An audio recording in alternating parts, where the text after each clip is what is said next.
Greetings, Internet dwellers. I'd like to introduce to you Tetanus. I name all my vehicles. This is Blue Chew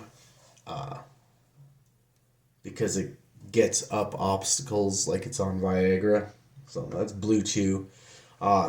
This one is Tetanus because it looks rusty.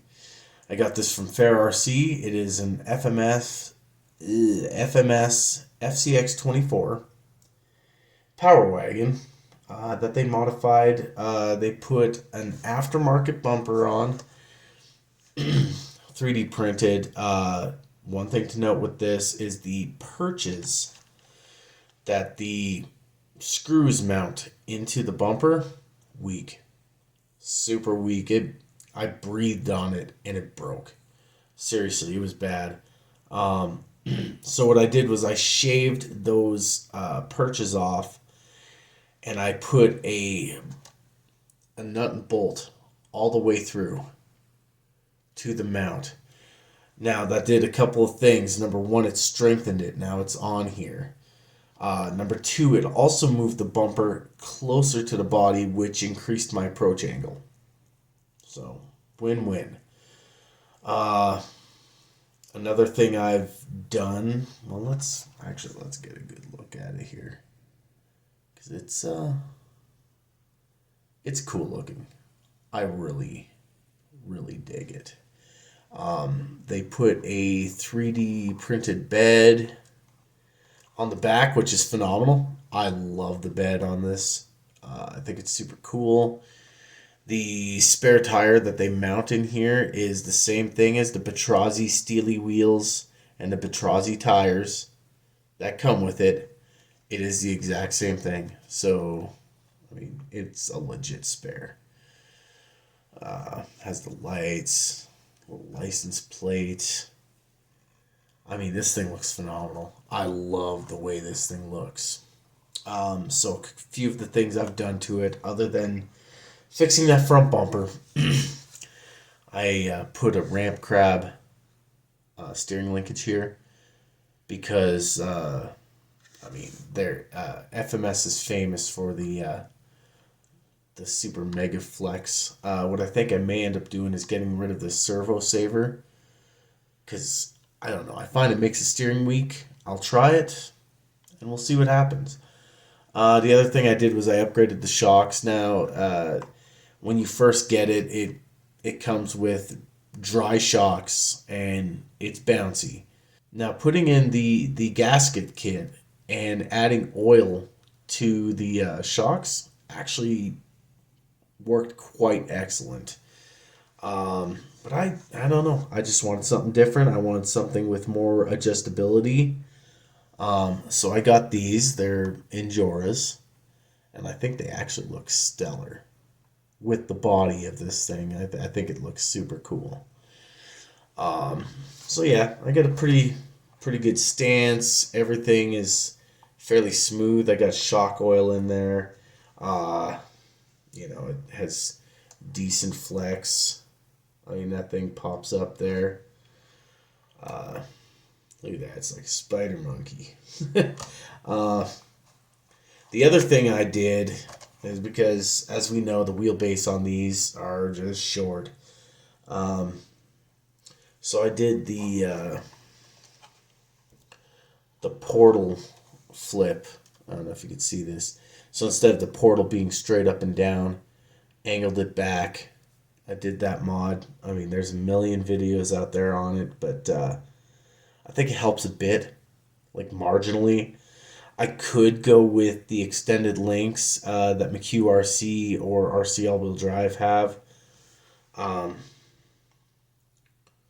I mean, I don't want the wheels to be all the way out here. I don't want it to be hyperextended. I want to keep, that look. I don't know. So I'm hoping this will help with the ascents, steeper ascents. I think it will. Otherwise, the drivetrain, mostly pretty smooth. I'm getting some mega cogging in the front end, so I'm going to have to probably start taking that apart and figuring that out, because it's like each wheel has like this offset cog where it does an intermittent stop while it's spinning. I'll show you that in a minute. Now, the other thing that comes with the Fair RC is tons of lights. So it's got the brake lights, it's got signal lights, which I unplugged because they didn't work anyway. And the wiring is unreal. There's so much wiring in this thing. So let's pull the body off.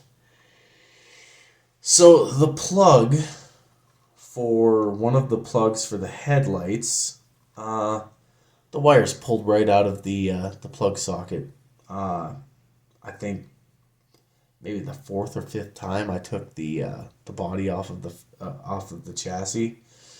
So I had to get a plug, and I did this temporary, until I can find my soldering gun, I did this temporary little fix here to get the lights working. But I mean, there is tons of wires. I actually cleaned up, there's another bundle of wire that usually sits right here, but I took apart the bed, and I relocated all of that stuff to underneath the bed. I don't know if you can see it there. But yeah, it's all underneath the bed now. So that's out of the way, but there's still this giant bundle. I'm thinking of doing some major modifications to the lights anyway. Combine some of these. I think the turn signals up front, I love the look of the amber bulb. So I may have that come on with the rest of the lights and just have it shine amber. I mean, other than that, yeah, I unplugged the signal lights because they didn't work most of the time. Actually, all the time. And they work fine in the rear. Let me correct that. Well, it's weird because with the settings, when you click that channel 4 to turn it on, I believe the first one does nothing. The second one turns on the tail lights only, and the signal lights work. And then the third one turns on all of the lights and has the hazards on. And then the fourth one, I believe, does nothing. I don't know, I forget. It just wasn't jiving for me, so I unplugged the signal lights. I'm probably going to rewire all of this because it's just insane trying to get the body on the cab on this. It's awful. It's such a chore. And to change the battery, and yeah.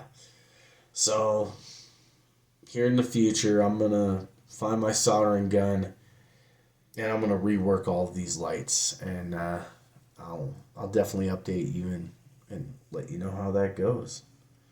But yeah, let's get some run footage of this. Hopefully I can fix this cogging soon.